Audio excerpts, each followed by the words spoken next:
$5 used to stretch it for days. Robbing niggas tryna cop me some J's. Mama said ain't nothing good in these streets. Book smart, I was always unique. What's good, YouTube? It's your boy, Only One KDB, and I'm back with another video. On today's video, bro, I know I've been gone for a week. My bad. My fault. Relax, bro. But I'm back now. Today's video, we got the TikToker who murdered her own mother to become famous. And became famous, my bad. And we got, this crazy, bro. I never seen this before. I ain't even know it was a TikTok out here killing people. But we finna get to this video, bro. If you're new to the video, make sure you like, comment, subscribe, and turn on that post notification bell. ASAP. Not now, but right now. And yeah, bro, we finna get to this video, bro. This video 9 minutes. So we ready to get right, bro. Y'all ready? Alright, come on, bro. She seems so normal. If I could have chosen a different path now, I would have. What got Isabella Guzman into the state hospital was not normal. She killed her mother, stabbed her 79 times. I'm not mentally ill anymore. I'm not a danger to myself or others. Stabbed her 79 times. Oh, this girl crazy.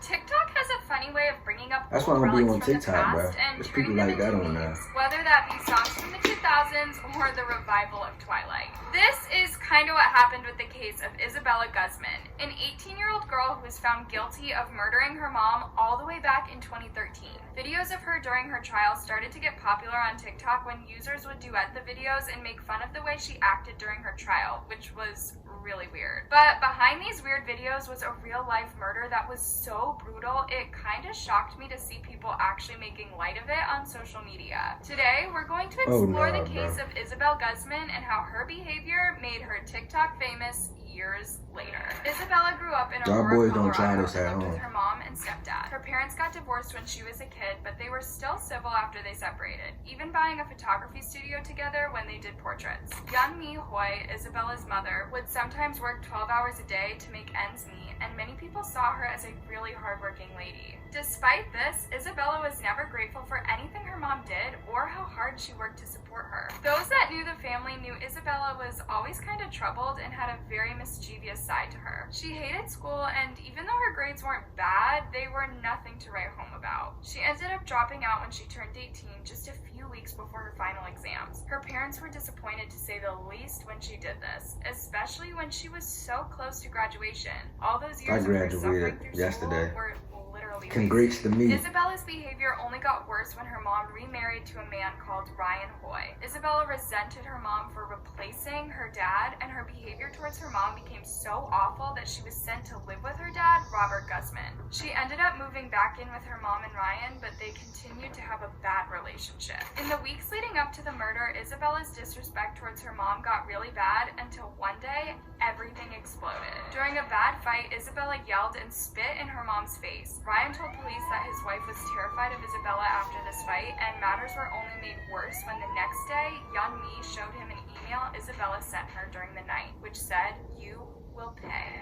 With everything Isabella was doing and her escalating violence towards her mom, they made the decision to call the cops. The cops came to check on the family and spoke to both Isabella and her mom. They warned Isabella that now she was 18, her mom and stepdad could legally kick her out of the house and make her homeless, which would be a good reason for her to fix her behavior. Isabella didn't have much to say to the cops, and after they left, she went up to her room and stayed there all night.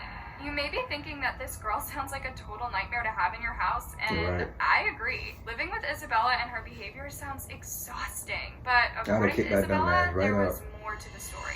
Yeonmi and Ryan were both Jehovah's Witnesses, a branch of Christianity that's really strict and doesn't celebrate any holidays, including Christmas or birthdays. Isabella claims that she was abused by her parents when she was a kid, and this is why she was so disrespectful towards them. She also claims that the abuse got way worse after she decided she didn't want to be a Jehovah's Witness anymore when she was 14 years old. Even though Yeonmi and Ryan were definitely Jehovah's Witnesses, no one has been able to say whether or not y'all fasten y'all seatbelts.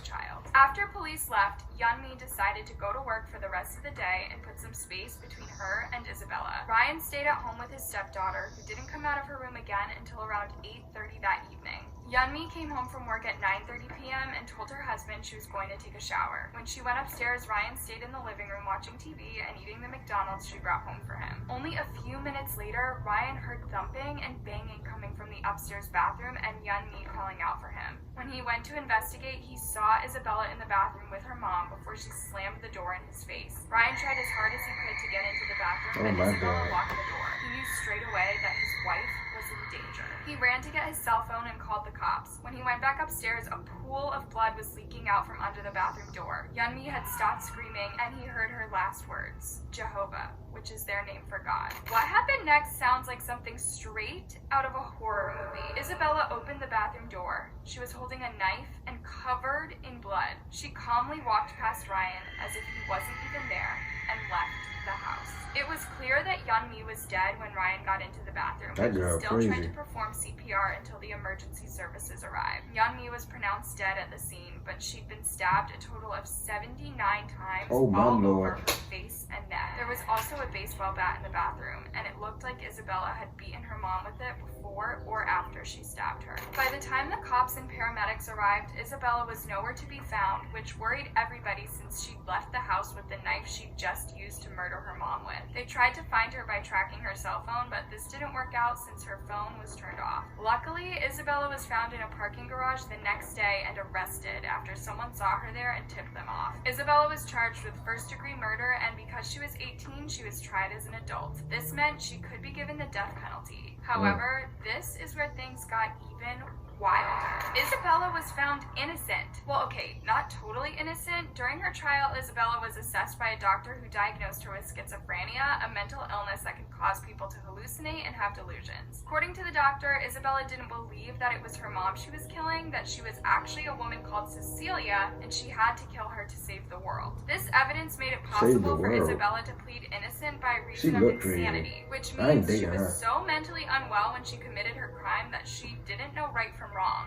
The court accepted her plea, which almost never happens, and she was sent to a psychiatric hospital for proper treatment of her mental illness. Now we need to talk about what happened that turned this 8-year-old case into a viral trend on TikTok. Do you guys remember that song Sweet But Psycho by Ava Max? When that song came out in 2018, it got popular really quickly. Not only was it a super catchy song, but it had lyrics that were, let's say, a little controversial. Ava Max was actually called out on the song for glamorizing mental illness by saying that it's okay to be psycho as long as you're sweet. Well, some users on TikTok took the meaning behind the song and started applying it to Isabella. During her trial, Isabella behaved pretty strangely, which makes sense now that we know she was living with untreated schizophrenia. A lot of the time, she would stare straight at the cameras in the courtroom and make faces where it almost looked like she was having fun at her own trial. People started taking clips of her making faces and gestures and put Sweet But Psycho over the top of it. This really divided TikTok. Some people saw it as harmless and they could totally appreciate Isabella's appearance and at the same time condemn her actions. But a lot more people really didn't like this trend since it seemed like people were trying to overlook what Isabella did just because she's pretty. Not only that, but making fun of her behavior when she was mentally ill added to the stigma around mental illness. A lot of people were called out, especially on Twitter, for making these videos, and eventually the trend died down again. To be honest, I'm glad this trend didn't last long, and looking at the videos some people made, it was really gross. It's not okay to excuse someone's actions just because they're good looking or charming. On the flip side, it's also really insensitive to make fun of someone in a mental health crisis. We need to discourage making content like this when it does so much harm to people who are mentally ill. Since she was sent to a psychiatric hospital, not much has been heard from Isabella. That was until November 2020. Isabella did an interview for the first time since she was sentenced and said she feels ready to rejoin society. She claims that she is no longer mentally ill after years of treatment and medication. When asked about the day she took her mom's life, Isabella said, "That wasn't me."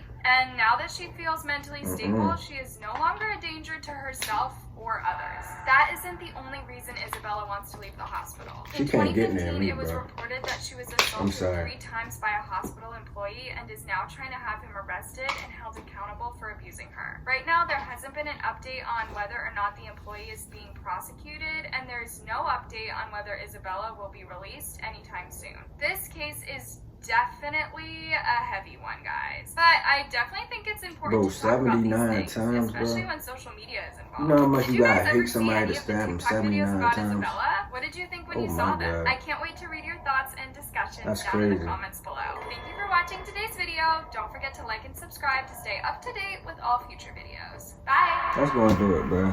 If you enjoyed that reaction, make sure you like, comment, subscribe, turn on the post notifications.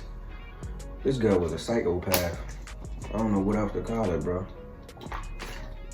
She stabbed her mother 79 times, bro. 79. That's crazy, bro. But yeah, bro, that was the TikToker who murdered her own mother and became famous. I thought she was on TikTok before, then she became famous. Hold up, that didn't even make sense. I thought she was on TikTok, then killed her mother, then became famous for doing it. But she actually killed her mother back in 2013 when TikTok didn't even exist. And she did that. And then she became famous later on. Bruh, I ain't gonna lie, bruh. She can't get near me, bruh. She can't live it. I don't mean to be what's that word called? I don't know. I don't mean to be that. You know what I'm trying to say, but bruh, she. Bro, if I see her, bro, I'm running. I'm sorry, bro. No way you sitting up here telling me. But I don't know, bro. 79 times, bro. She did that to her own mother, bro. I'm pretty sure she don't give a fuck about my bitch ass. I'm running. I'm taking straight off. But anyway, that's gonna do it. If you enjoyed that reaction video, make sure you like, comment, subscribe.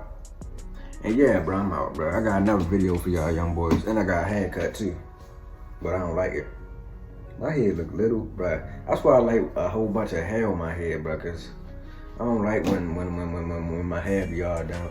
Next time, bro, I'm gone, bro.